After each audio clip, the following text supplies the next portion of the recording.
my first excursion of the trip outside of Auckland. I am at Piroa Falls, or I'm walking to Piroa Falls. It's a very, very, very steep staircase that I'm doing. It's about 10 minutes down and back up. This part up at the top, so let's go see it.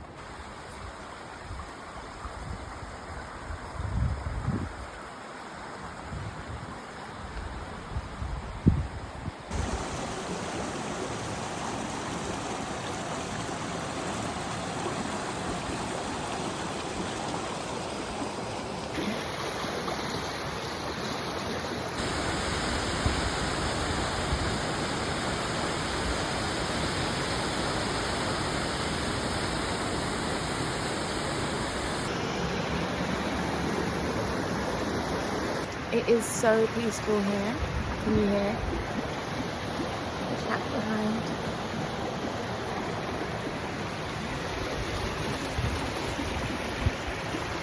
Even with people, it's still so peaceful, and it's so nice.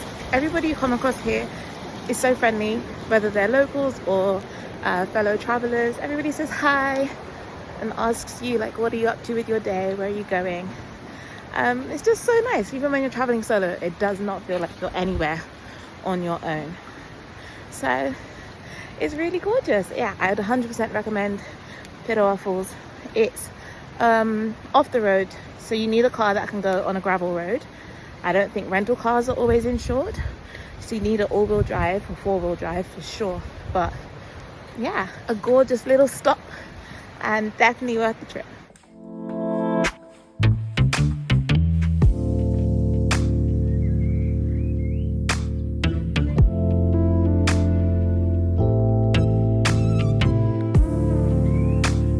I'm gonna turn 31.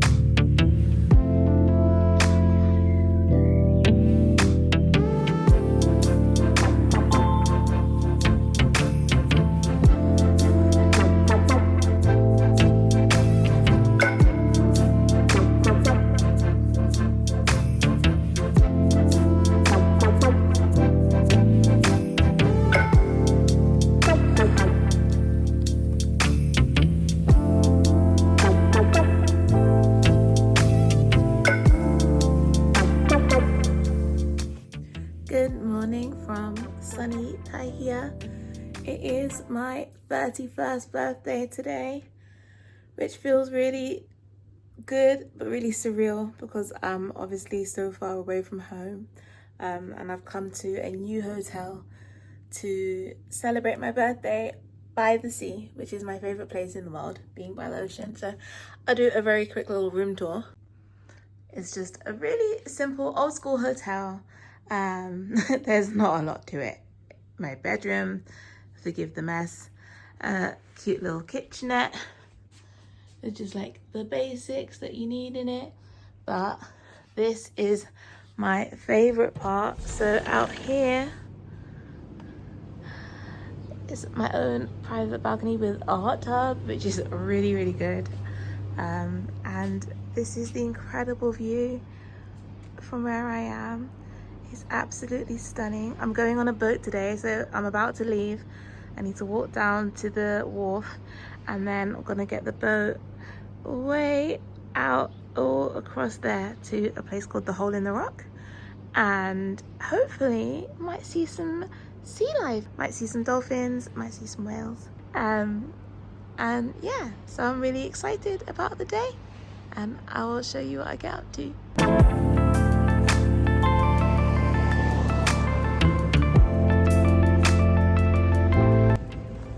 Everybody says good morning or hi when they walk past you up here, which is lovely. It's nice to actually speak to some people as you go about.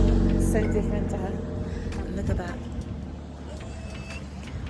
It's stunning.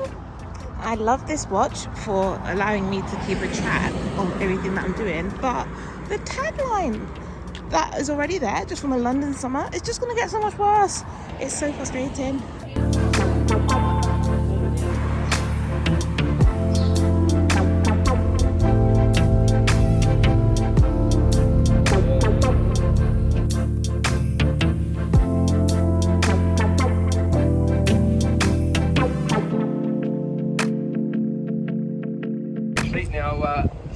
further south from here, a little place known as Poverty Bay. Poverty Bay, the first place that Captain Cook, who by the way was not a captain when he got to New Zealand. Now, manga in Māori, an entryway. Hawea, I've had it translated for me that it talks about the end of a long journey, or the releasing of a weight from your shoulders. Alright? And that'll make sense a little bit more soon from here. Now, when Cook in 1769 was running around this place in his little boat, there was a village on the grass above the sand there. Alright, we've always known that, that's nothing new. That's actually why in the early 80s there was a little archaeological dig on that village site. They mapped out the whole village, where they were cooking their food, growing their food, eating, sleeping, even where they were keeping their dogs. They found cool stuff like shell lures, things like that, but it was when they found a mother of pearl necklace they got real excited. Now the reason being, mother of pearl does not grow in New Zealand waters. We're far too cold. It has to be a tropical climate. We are subtropical. Alright, so they knew it had been brought with them, with the Māori people, to New Zealand. Alright, now the Māori came from a place known as Hawaii. There's a few theories around where Hawaii is. Tahiti, one of the leading theories. Anyway, 1250, 1300 AD, that was first wave of Māori coming to New Zealand. They grabbed that little mother of pearl necklace, they carbon dated it, and it predates first wave. Very well could have been on the first boat, or the first boats, one of the first boats coming to New Zealand. Now, Māori oral history tells us that first wave, one of those waka, one of those sailing vessels came in via the Bay of Islands, and they theorised they found where they made village, you know, where they made camp turned into village.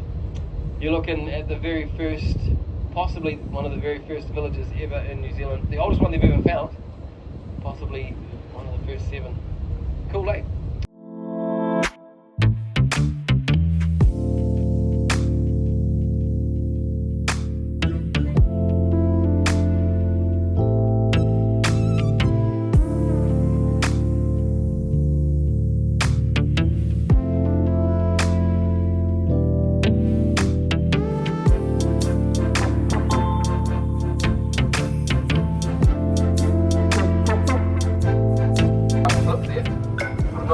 Sure that yeah, that's flip.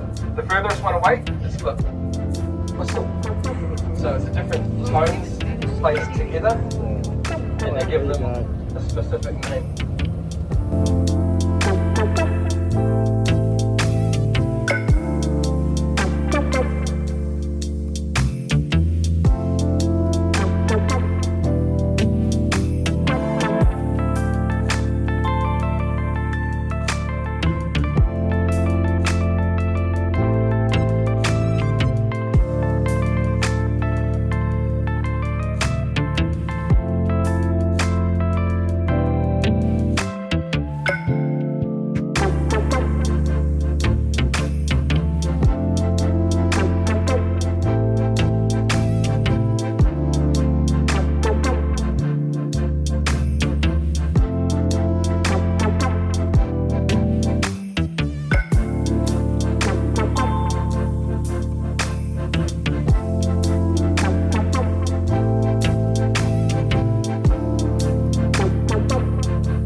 We are at, I forgot my microphone so the wind's going, but we're at Aotearoa Bay now.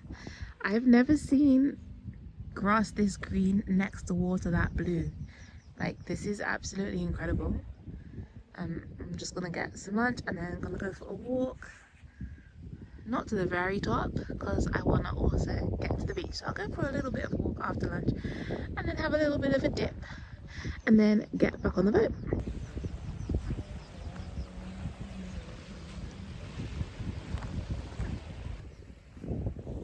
I had to go up because that wind on that boat was absolutely insane. But look how stunning it is out here. This has been just like the best day. So cool. So we went through, I'm trying to figure out what we did today. So once we were on the boat, we just went around some of the islands, and the skipper on the boat, he's so funny, he's so good at telling stories. So we were just going around to some of the different islands and he was telling us about the history of them. I recorded some of it so I can put some of those in. But he's just got such a way of making the stories come to life. So it was really cool just learning about the different islands in the Bay of Islands.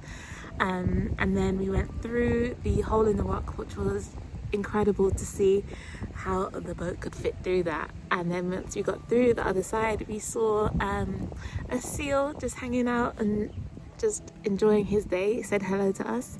And the lady of the rock, Waitangi Moana, and she's like the protector of the rock. This thing keeps falling over. She's the protector of the boats coming through, the people going out from the island. So that was really cool to see. And the best part is we got to see some dolphins. So there were dolphins. Oh, this wind! I don't know why I didn't bring my microphone today.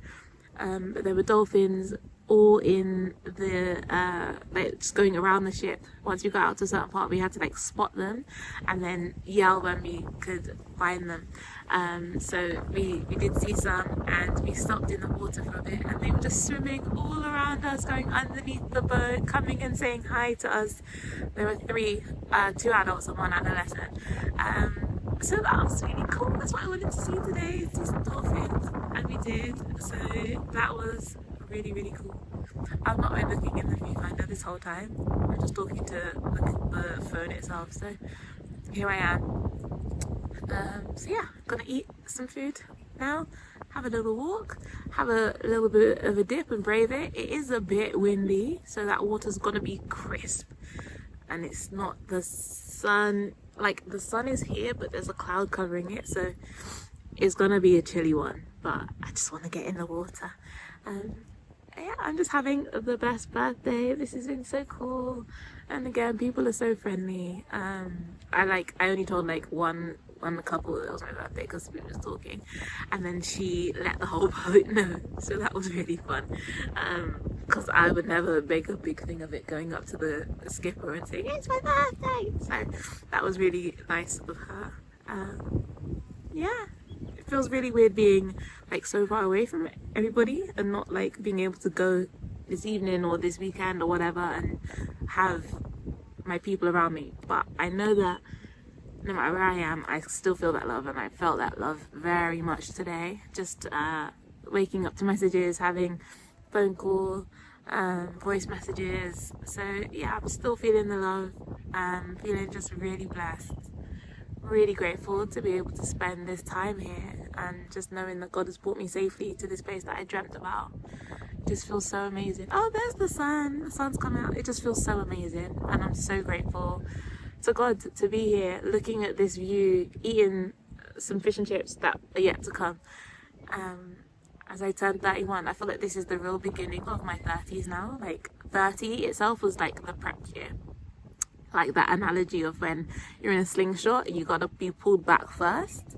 30 was that being pulled back, and now being flung forwards into whatever's gonna come for me this year. So I feel very much like I'm just now being released into that trajectory. So I'm so excited. I'm so thankful. I'm so just grateful. Look at this view. Are you kidding me? Are you kidding me right now? This is just so good. As an aside, look how cool this can is. But something I've noticed out here is the cans are bigger. So this is a 440 can rather than a 330. So it's like halfway between our cans and our bottles, which is actually that's quite a lot of that's a lot of Coke. But anyway, I'm gonna enjoy.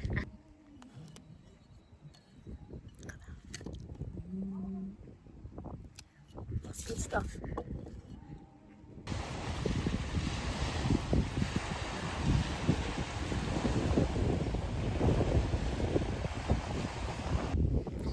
Such a good day. I went home after the boat, showered, got freshened up, and then I've got the ferry across to Russell, and I'm gonna go to dinner back over there at the Duke of Marlborough, which is the first licensed pub, I think, in New Zealand. And I'm about to walk to Christ Church, which is the first church founded by missionaries on the island in the 18th or 19th century. I need to check. 18th century probably. So yeah, just walking around and exploring. Look at this gorgeous sunset. Oh, you can't see that very well. There you go. That gorgeous sunset behind me. So yeah, let's explore Russell together.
Good morning. I had such a great day yesterday and now I've woken up feeling fresh, and I am at the Waitangi Treaty Grounds, which I'm super excited to learn about more about the Treaty of Waitangi, which is the document signed between representatives of the British Crown and representatives of some of the tribes of the iwi of the North Island, and there's a lot of history behind it that still affects the country to this day. So I'm here to learn some more about it and to see all of this beautiful grounds and the plant life and the bird life, and yeah, just to have a really nice, peaceful, chilled out morning. So I'll take you along with me.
Going to the Waitangi Treaty Grounds was amazing. I would 100% recommend that.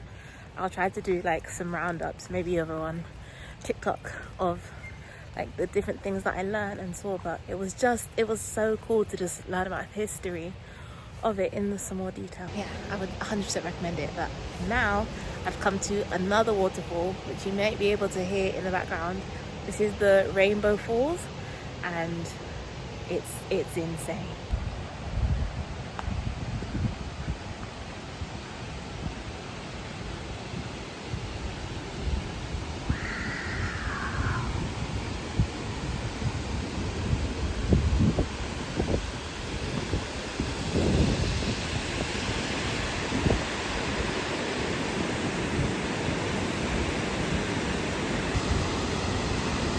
Crazy. This is just a half-hour drive outside of Paihia, really close to Kerikeri. Look at that. That is unreal.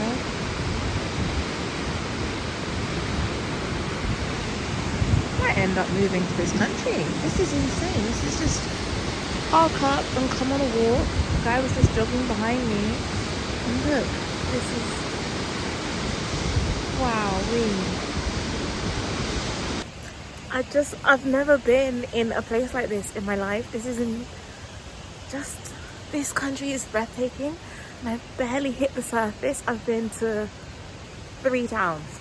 That's it. Like, I cannot believe that this is right here, and there's just houses on the other side of what I'm looking at right now.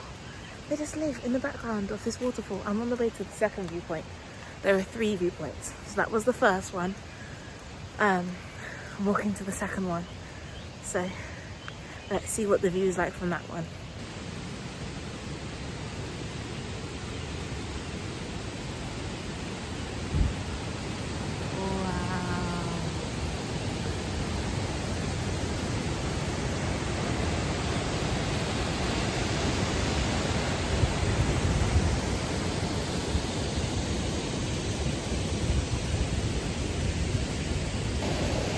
So with the fear of heights, I'm actually scared to get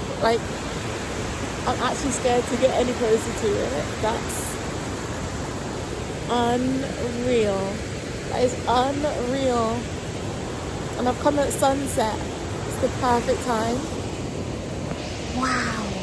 Oh, also, look at this. Oh, wow. Guys, when I say that is someone's garden, I can just see someone's washing line. And then they could come out of their house and just be right here.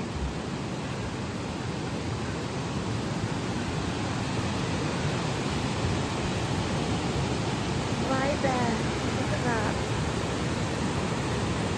So this is the top of the fall. So it just starts from this stream. It goes here. There's a gate here, so I can't get any closer.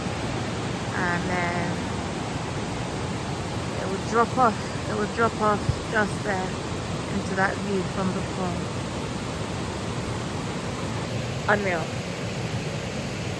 Unreal. And now I'll just go back to the car and go to another waterfall, because I'm ignoring TLC's advice. I think chasing waterfalls is a fantastic idea. It's a great idea.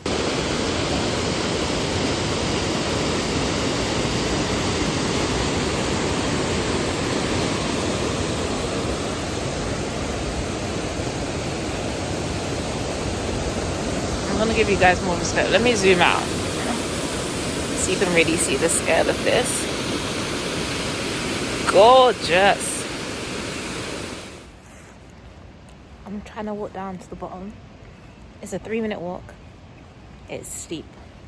I'm trying to tell myself I'm a big girl and I can do brave things. I'm a big girl and I can do very brave things.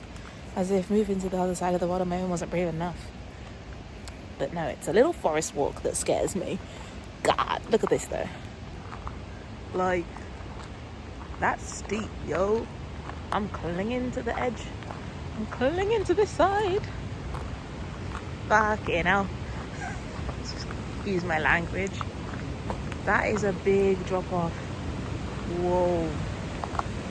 Okay, I can do this. Oh yeah, look. You can see the waterfall from there. Very close. Okay, that's not so bad. I've climbed bigger hills than that. Okay, this is fine.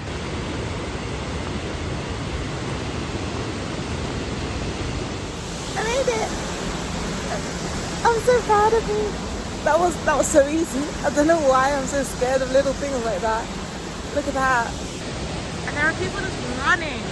This is their normal everyday jogging route. How crazy is that? Please. The mist is crazy. Oh, look, I'm right here. Ah! Ah! Unreal.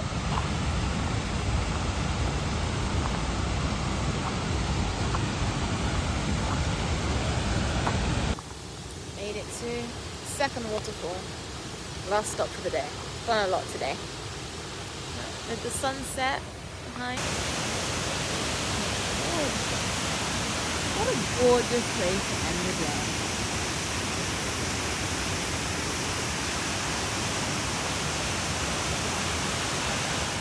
Good morning. It is day 3 in the Northland. I've left Paihia and I am on my way into the forest to see Tane Mahuta, which is the tallest tree in New Zealand. One of the, in fact, the most ancient kauri tree, which are these just absolutely massive trees that can be found across the country that are native to New Zealand and are unfortunately suffering from something called dieback, where there are pathogens that have got into the trees that are killing them. But Tane Mahuta is the most significant kauri tree. He's one of the atua, one of the gods of like ancient Maori like religion stories. So I'm really excited to go and see that, but I've just stopped here to go to the loo and just see this view here, which is crazy. The Tasman Sea is it's just out there. It's very blustery out there today, but that's the highway, and then this is just a little beach right here, which is pretty cool. But I've got to get back on the road, so I'll see you at Tane Mahuta. Change of plans. I've taken a detour because I saw a sign for a scenic lookout. Obviously I'm going to ignore a sign for a scenic lookout. Oh, it's so windy. This is a good detour to make. Look at that.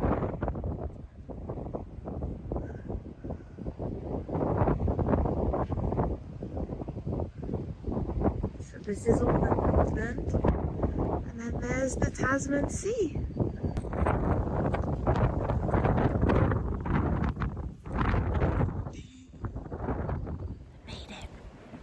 Made it into the forest. There's people behind me, so I'm not going to vlog too much.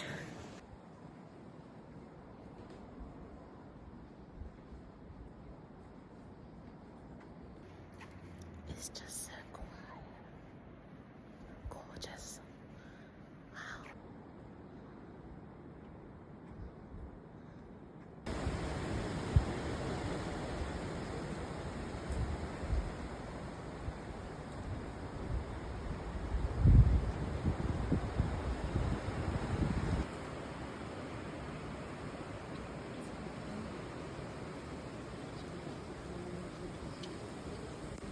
That was amazing. I learned a lot from that. So I was wrong earlier.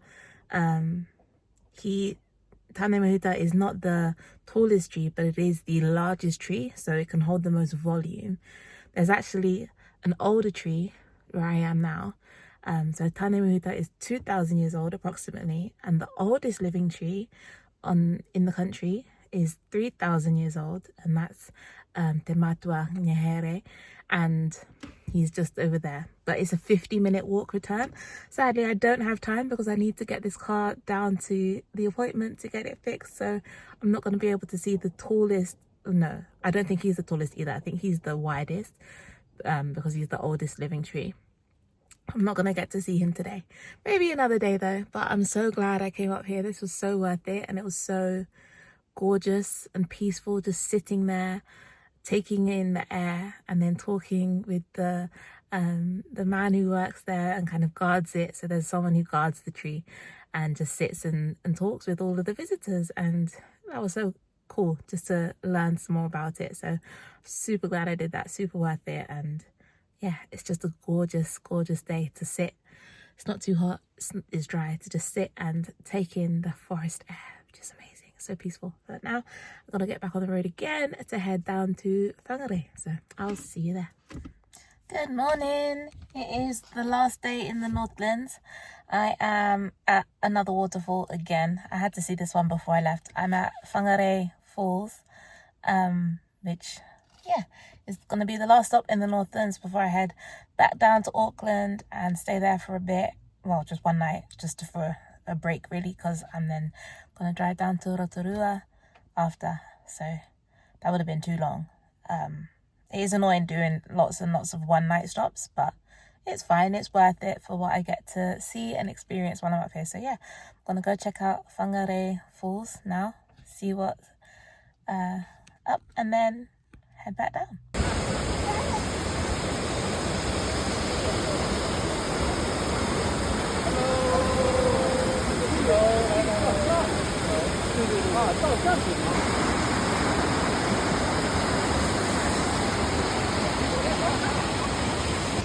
Fun fact, when I was little, I used to be deathly afraid of bridges.